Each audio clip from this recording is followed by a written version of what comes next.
Hello students, this is Ayushi Gaur.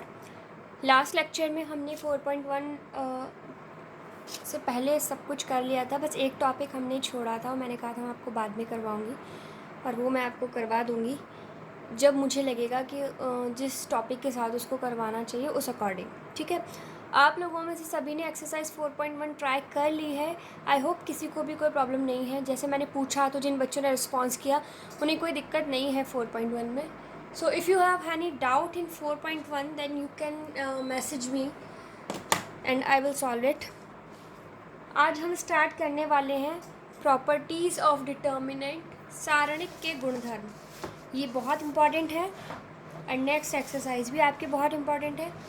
आपको बहुत अच्छे से और ध्यान से देखना है। प्रॉपर्टीज़ ऑफ डिटर्मिनेंट्स, सारणिक के गुणधर्म। सारणिक क्या है हमने पढ़ लिया, लेकिन उसके कुछ गुण भी हैं, वो गुण हमें पढ़ने हैं और उन्हीं गुणों को हमें अगले क्वेश्चंस में जो है अप्लाई करना है। तो क्या है प्रॉपर्टीज़ डिटर्मिनेंट की, हम एक एक करके पढ़ते हैं। पहली जो प्रॉपर्टी है वो है the value of the determinant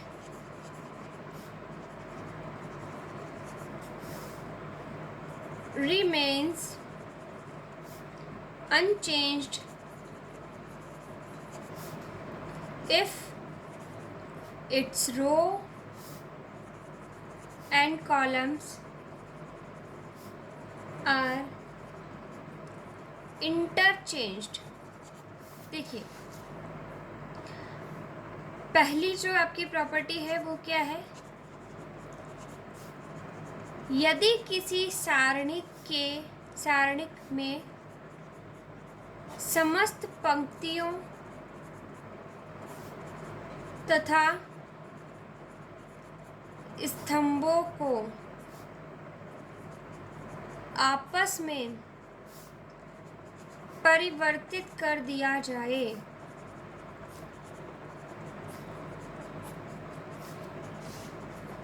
तो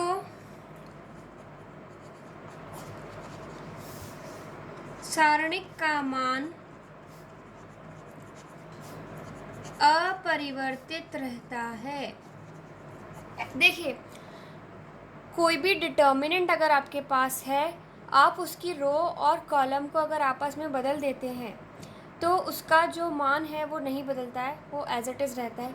अगर किसी डिटर्मिनेंट में आपने रोज़ और कॉलम्स को इंटरचेंज कर दिया तो उसकी वैल्यू जो है वो अनचेंज रहती है।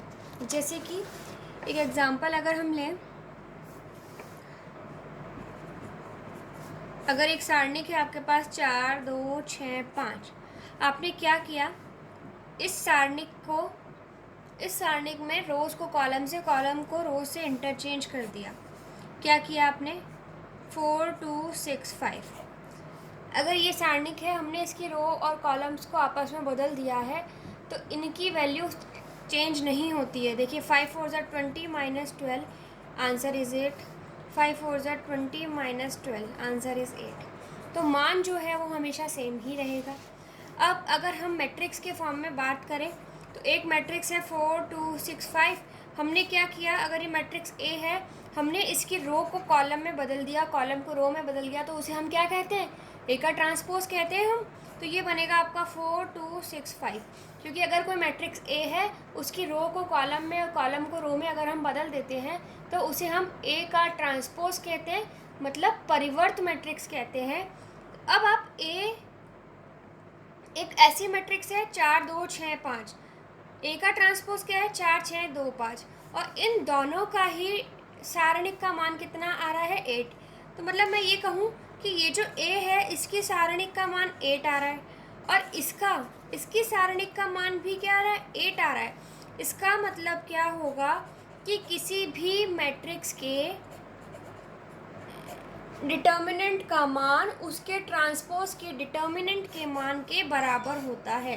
ये जो प्रॉपर्टी हमने पढ़ी है उसको सिंबली हम ऐसे लिख सकते हैं कि अगर कोई अवयव आपके पास है तो उसकी सारणिक का मान उसी मैट्रिक्स के उसी मैट्रिक्स की परिवर्त मैट्रिक्स के सारणिक के मान के बराबर होता है।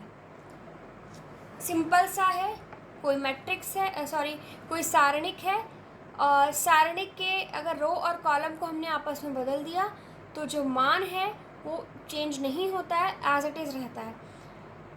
मैट्रिक्स की प्रॉपर्टी अलग है, डिटर्मिनेंट्स की प्रॉपर्टी अलग है, हमें दोनों को मिक्स नहीं करना है। ये आप ध्यान रखें कि जो मैट्रिक्स की प्रॉपर्टी है वो मैट्रिक्स में ही रहेंगी और जो डिटर्मिनेंट की प्रॉपर्टी है वो डिटर्मिनेंट में ही रहेगी। सेकेंड जो प्रॉपर्टी है आपकी वो क्या है, if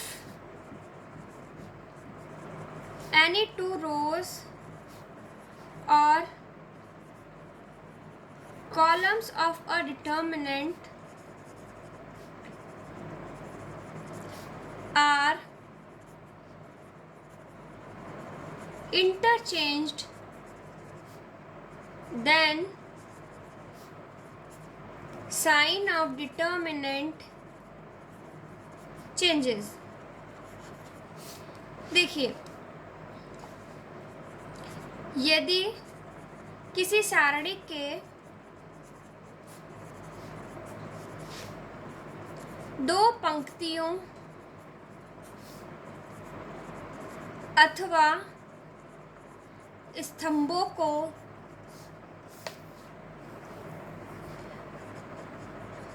परस्पर विनिमय किया जाता है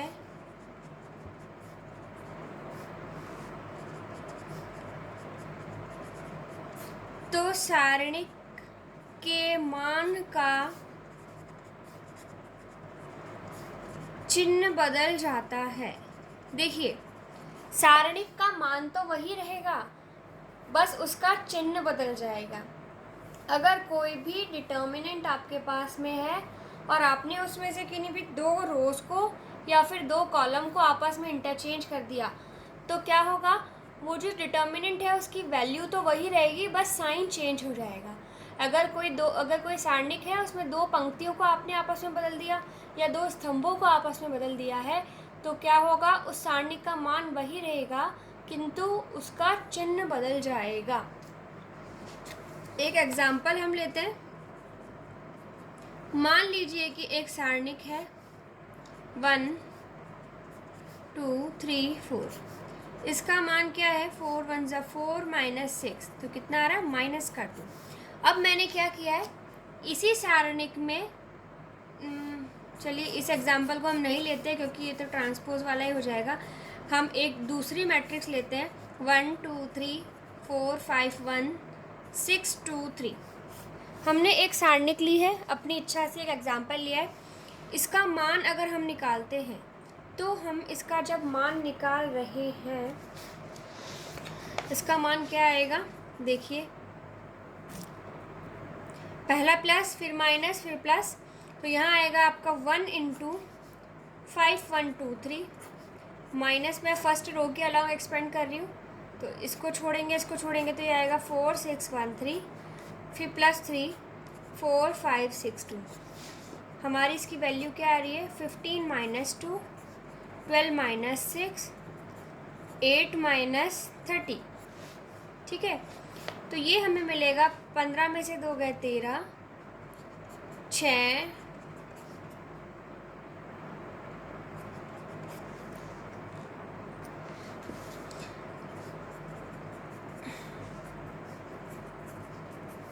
13 में से 12 गए 1, 66 में से 1 गए तो माइनस का 65।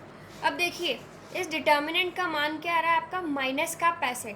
अब हम क्या कह रहे हैं, किन्हीं भी दो रो को आपस में बदल दो या किन्हीं भी दो कॉलम को आपस में बदल दो तो मान तो 65 ही रहेगा लेकिन चिन्ह बदल जाएगा। वो क्या हो जाएगा, प्लस का 65 हो जाएगा। जैसे मान लीजिए मैंने यहाँ पे क्या किया है, ये C1 है ये C2 है, इन दोनों को आपस में बदल दिया मैंने, दो स्तंभों को आपस में बदला है तो ये क्या हो जाएगा 2 5 2 1 4 6 3 1 3। मैंने क्या किया, इंटरचेंज कर दिया 2 5 2 1 4 6 3 1 3। अब जब हम इसे हल करेंगे, मैंने फर्स्ट रो के अलावा अगर मैं इसको एक्सपेंड कर रही हूँ तो मुझे क्या मिलेगा 2 × 4 3 = 12 - 6 माइनस का 1,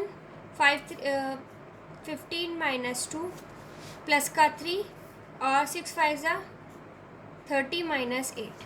तो देखिए हमें क्या मिलता है, 2 into 6 minus 4 into 13 plus 3 into 22। तो ये 12 माइनस 52 प्लस 66। यहाँ पर 1 है, मैंने गलत लिख दिया, तो यहाँ आ जाएगा 13। तो 13 में से 12 गया तो बचेगा आपके पास माइनस का 1 प्लस का 66। तो यहाँ पे आपको मिल गया 65। तो जो हमने प्रॉपर्टी बोली थी, किसी भी सारणिक में अगर दो पंक्तियों को आपस में बदल दे या दो कॉलम्स को आपस में बदल दे तो वैल्यू तो वही रहती है, बस साइन बदल जाता है। देखो -65 था, हमने क्या करा, दो कॉलम्स को, दो स्तंभों को आपस में बदल दिया, तो जो वैल्यू है वो प्लस में 65 आ गई। ये आपकी सेकेंड प्रॉपर्टी है। थर्ड जो प्रॉपर्टी है आपकी, वो हम करते हैं। थर्ड प्रॉपर्टी क्या कहती है?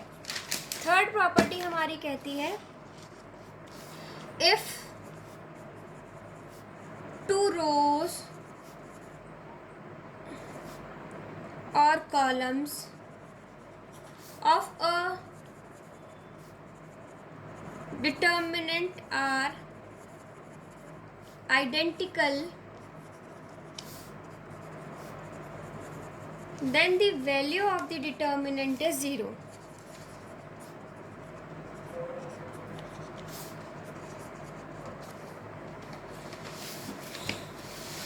हिंदी में क्या कहेंगे हम? यदि किसी सारणिक में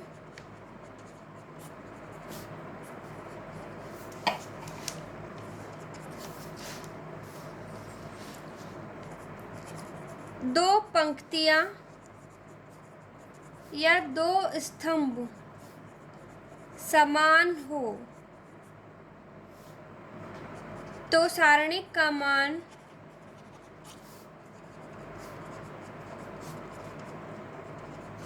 शून्य होता है। अब देखिए, अगर कोई भी डिटर्मिनेंट है, उसमें कोई भी दो रो या कोई भी दो कॉलम अगर आपस में बराबर हैं तो उसकी वैल्यू क्या होगी? 0 हो जाएगी। अगर कोई सारणिक है, उसमें कोई भी दो पंक्तियां अथवा दो स्तंभ आपस में समान है तो उसका मान क्या होगा? 0 हो जाएगा। जैसे कि हम एक एग्जांपल लेते हैं। अगर एक मैट्रिक्स मैंने ले ली है 4 1 2 3 1 0 2 2 1, ठीक है, एक सारणिक मैंने ले ली है। मुझे इसमें क्या करना है, दो रोज़ को या दो कॉलम्स को आपस में बराबर रखना है। तो ठीक है, मैं इसे 4 3 2 लिख देती हूँ। मैंने यहाँ पर देखा कि ये दो जो रो हैं आपस में कैसी हैं? बराबर हैं। तो इनका मान हम जब क्वेश्चन करेंगे तब तो हम सीधे से बराबर ही 0 लिख देंगे, क्योंकि हमें पता है कि प्रॉपर्टी है कि दो रो या दो कॉलम आपस में बराबर है तो उसका वैल्यू क्या होती है? 0 होती है।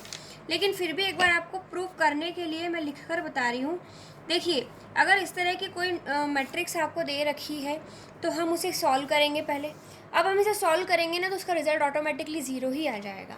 अब सॉल्व करने के लिए हम इसे इस बार कैसे करते हैं? सारस डायग्राम से कर लेते हैं। सारस डायग्राम से हम सॉल्व करने के लिए क्या करते हैं? पहले इस वाली लाइन को फिर से लिखते हैं, फिर 3 3 0 लिखते हैं। उसके बाद में हम क्या करते हैं? एरोज बनाते हैं ऐसे। फिर उसके बाद में हम कैसे एरोज बनाते हैं? ऐसे ऐसे देन ऐसे। 4 3 12 प्लस 3 2 6 2 12 प्लस ये है 2 2 4 8 इंटू 0, दिस इज 0। इसमें से हमें माइनस क्या करना है? इनका गुणा। 3 2 6 into 2 12 plus 0 1 into 4 into 3 12 plus 12। तो 24 माइनस 24, आंसर क्या आ गया? 0। तो आपको ये करके नहीं दिखाना है क्वेश्चन में, सीधे प्रॉपर्टी लिखनी है। तो ऐसा कोई भी क्वेश्चन अगर आ जाता है जिसमें दो रो या दो कॉलम, दो पंक्ति अथवा स्तंभ अगर आपस में बराबर हैं तो उसका मान हमेशा कैसा होगा? 0 होगा। ये थी हमारी प्रॉपर्टी नंबर 3। और ये सारी ही प्रॉपर्टीज़ आपको टिप्स पे याद होनी चाहिए, आपको याद रखनी पड़ेंगी, तभी आप नेक्स्ट एक्सरसाइज कर पाएंगे, वरना आप नहीं कर पाएंगे। नेक्स्ट जो आपकी प्रॉपर्टी है वो बहुत ही इम्पॉर्टेंट सी है और बहुत अच्छी सी प्रॉपर्टी है, क्योंकि अभी तक जो 3 प्रॉपर्टी पढ़ी वो तो क्या बहुत इजी थी, लेकिन नेक्स्ट प्रॉपर्टी थोड़ा ध्यान रखने वाली है, टफ नहीं है बट आपको ध्यान रखना है। चलिए, if each element of a row or a column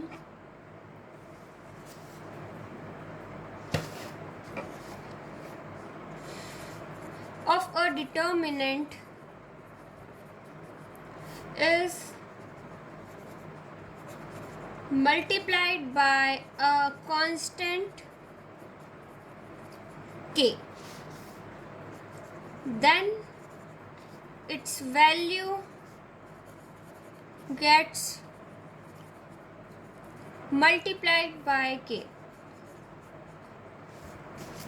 Hindi में हम लिखे इसे, प्रॉपर्टी नंबर 4 क्या कहती है आपकी? यदि किसी सारणिक में एक पंक्ति अथवा एक स्तंभ के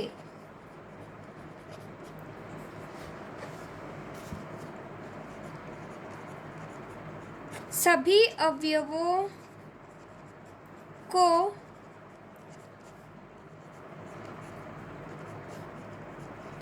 किसी अशून्य संख्या से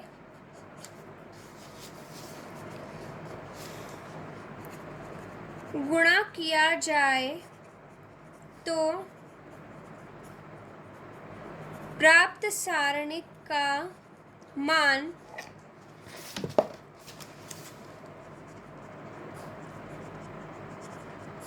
मूल सारणिक के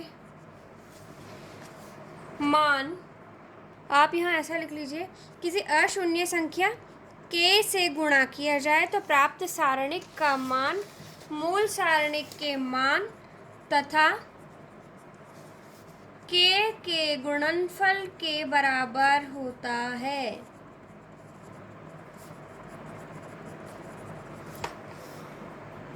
देखिए, ये प्रॉपर्टी हमारी क्या कहती है कि अगर कोई डिटर्मिनेंट है, उसकी रो या किसी भी कॉलम को हम अगर एक नॉन ज़ीरो नंबर से मल्टीप्लाई करते हैं तो जो डिटर्मिनेंट की वैल्यू है वो भी उस नंबर से मल्टीप्लाई हो जाती है।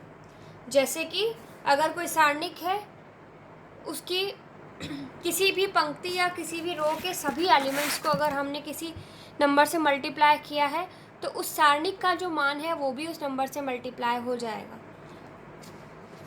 एक एग्जाम्पल मैं ले रही हूँ। देखिए, हमने पीछे एक क्वेश्चन किया था, हमने यहाँ लिया था 4 2 6 5 और इसका आंसर क्या आ रहा था हमारा 8 आ रहा था। मैं यहाँ लिख रही हूँ 4 2 6 5 और इसका आंसर 8 आ रहा है। अब हमने इसमें क्या पढ़ा है प्रॉपर्टी में कि अगर इसकी किसी भी रो या किसी भी एक कॉलम को हम एक नंबर से मल्टीप्लाई कर दें तो आंसर भी उसी से मल्टीप्लाई हो जाता है। देखो, मैंने क्या किया, 4 को गुणा किया 2 से, 6 को गुणा किया 2 से, तो क्या होगा, मुझे मिलेगा 8 2 12 5। इसका मतलब 8 5 = 40 माइनस 24, रिजल्ट में कितना आएगा 16। तो मैं कैसे कह सकती हूँ 8 × 2। अब देखिए, हमारी प्रॉपर्टी में क्या कहा था, अगर किसी डिटर्मिनेंट के किसी भी रो अथवा कॉलम को एक फिक्स नंबर k से मल्टीप्लाई किया जाए तो रिजल्ट भी k से मल्टीप्लाई हो जाता है। देखो, हमने क्या किया, फर्स्ट कॉलम को 2 से मल्टीप्लाई किया तो हुआ क्या, जो रिजल्ट था 8 वो भी 2 से मल्टीप्लाई हुआ ही आया है। देखिए, 4 × 2 6 × 2 क्या है, तो 8 × 2 हमें रिजल्ट मिल गया है। आई होप आपको समझ में आया होगा। एक तरीके से और समझाते थे हम इसे। हमने माना लेट मतलब हिंदी में होता है माना, डेल हम किसको रिप्रेजेंट करते हैं, डेल मतलब होता है आपका सारणिक A1 A2 A3 B1 B2 B3 C1 C2 C3। एक सारणिक अगर आपको ये दे रखी है तब हमने क्या किया,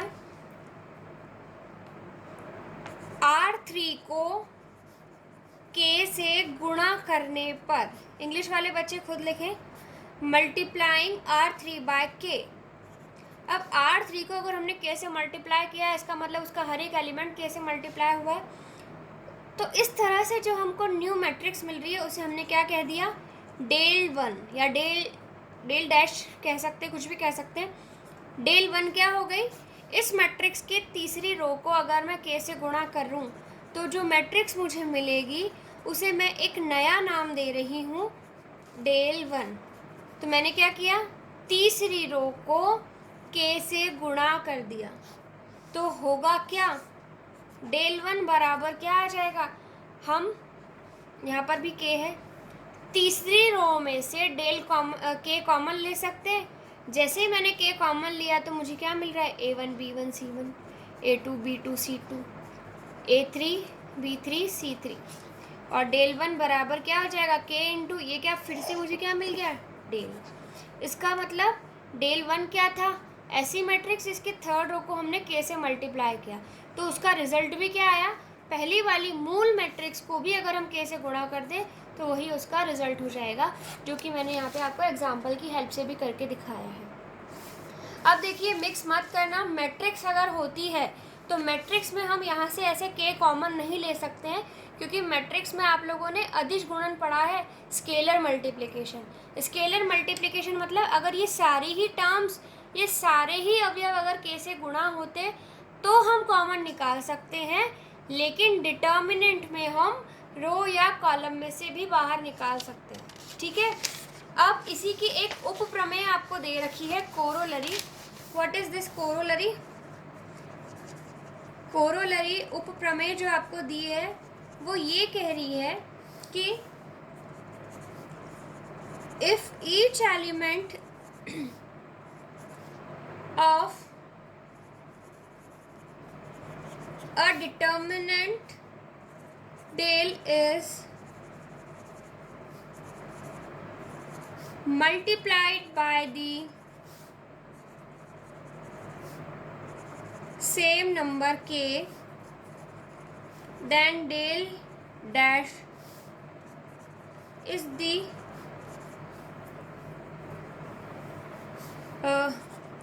and del dash is the new determinant then। यदि किसी सारणिक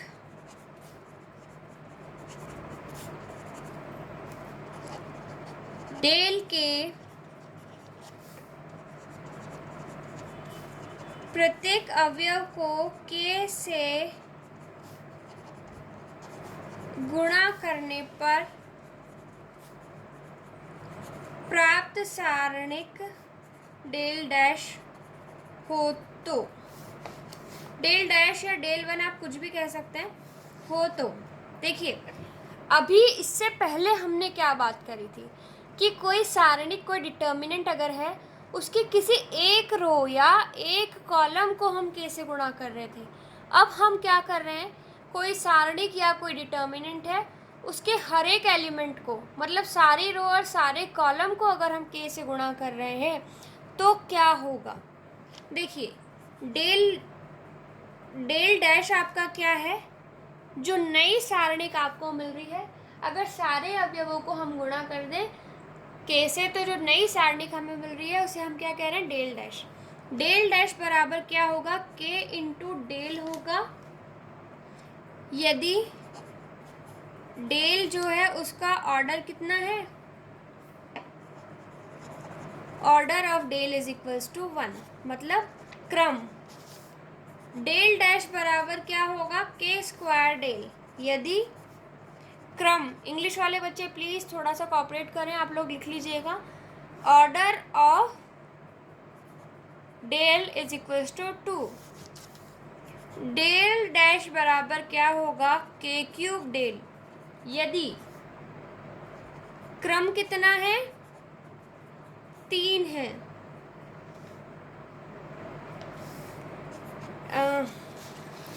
ऑर्डर ऑफ डेल, इसे हिंदी में आप इस तरह से नहीं लिख पाएंगे, इसे हिंदी में आपको लिखना पड़ेगा, डेल का क्रम बराबर डेल डैश बराबर के की पावर 4 डेल यदि डिटर्मिनेंट का क्रम बराबर 4 हो। अब लास्ट में इसे हम किस तरह लिख सकते हैं, डेल डैश बराबर के की पावर n डेल यदि डेल का क्रम कितना हो, n हो। अब देखो इसके कहने का मतलब क्या है, मैंने बोला है डेल डैश बराबर के क्यूब डेल, ठीक है। इसका मतलब क्या है कि जो क्रम है वो क्रम कितना है, 3 होना चाहिए। तो हमने एक डिटर्मिनेंट ले लिया, मान लो a, जिसका कि क्रम कितना है, 3 है, 1 2 1 2 1 0 2 2 1। मैंने छोटे छोटे नंबर्स ले लिए ताकि कैलकुलेशन जल्दी से हो जाए। अब देखो हमें क्या कहा है, इसके हर एक एलिमेंट को हमें एक फिक्स नंबर से गुणा करना है। सपोज मैंने इसके हर एक नंबर को 3 से गुणा कर दिया, तो मुझे ये एक सारणिक है, जो नई सारणिक मिल रही है, मैं उसे क्या कह रही हूँ, डेल डैश। मैंने इसके हर एक नंबर को 3 से मल्टीप्लाई किया तो मुझे मिलेगा 3 6 3 6 3 0 6 6 3। ये मुझे क्या मिल रहा है, डेल डैश। कब, जबकि मैंने इसके हर एक एलिमेंट को 3 से गुणा कर दिया, ठीक है। अब यहाँ पर क्रम 3 है, डेल डैश बराबर, अब मैं क्या कह सकती हूँ कि मैं यहाँ से 3 को कॉमन ले लूँ, मैं इसमें से भी 3 को कॉमन ले लूँ और मैं इसमें से भी 3 को कॉमन ले लूँ। जब मैं इन तीनों में से ही 3 को कॉमन ले लूँगी तो बाहर आके 3 की पावर 3 हो जाएगा ना, और अंदर क्या बच जाएगा, 1 2 1 2 1 0 2 2 1। तो 3 क्या है, वो k एक ऐसा नंबर है जिससे हमने इस सारणी के, इस डिटर्मिनेंट के हर एक एलिमेंट को मल्टीप्लाई किया था। तो डेल डैश बराबर क्या आ गया, k की पावर 3 इंटू 3 की पावर 3 इंटू डेल। डेल क्या है, इसको तो हमने डेल माना था ना यहाँ पे, तो ये क्या मिला हमें, डेल डैश बराबर k की पावर 3 इंटू डेल। अब यहाँ पर देखो ये 3x3 की सारणिक है, ये भी 3x3 की सारणिक है, तो k की पावर 3 कब आएगा, अगर 3x3 की सारणिक होगी, क्योंकि 3x3 की सारणिक होगी तभी तो 3 पंक्तियाँ और 3 स्तंभ होंगे और आप 3 बार k को बाहर निकाल पाएंगे। एक और एग्जाम्पल लेते हैं हम, जैसे कि मान लो डेल बराबर आपको दे रखा है 4 3 1 9 2 3 4 6 2। मैंने एक डेल डैश लिया है। डेल डैश ऐसा है जो कि इस एलिमेंट, जो कि इस डिटर्मिनेंट के हर एक एलिमेंट को 2 से गुणा करने पर मिल रहा है। तो मैंने 2 से गुणा किया तो 8 6 2 18 4 6 8 12 4। अब मैंने क्या किया, हर एक पंक्ति, हर एक रो में से मैंने 2 कॉमन निकाला, तो एक 2 यहाँ से आएगा, एक 2 यहाँ से आएगा और एक 2 यहाँ से आएगा, तो बाहर क्या आ जाएगा, 2 की पावर 3, और अंदर क्या बच रहा है, 4 3 1 9 2 3 4 6 2। ये क्या हो गया, ये फिर से डेल बन गया। इसका मतलब डेल डैश बराबर 2 की पावर 3 डेल, और ये 2 क्या है आपका, वो एक k, एक ऐसा अशून्य संख्या, ऐसी नॉन ज़ीरो नंबर है जिससे कि हमने इस डिटर्मिनेंट को मल्टीप्लाई किया था। तो k की पावर 3, देखिए यहाँ पे इस डिटर्मिनेंट का क्रम कितना है, 3x3, तो डेल डैश बराबर क्या आ गया, k की पावर 3 इंटू डेल, जबकि क्रम ऑर्डर कितना है, 3, ठीक है। यही हमने यहाँ पर भी लिखा है। आई होप आपको समझ में आ गया होगा। ये हमने लिखी थी प्रॉपर्टी नंबर 4। प्रॉपर्टी नंबर 4 के बाद में प्रॉपर्टी नंबर 5 हम लिखेंगे नेक्स्ट लेक्चर में। तब तक के लिए आप इसे अच्छे से लर्न कीजिए। Thank you students.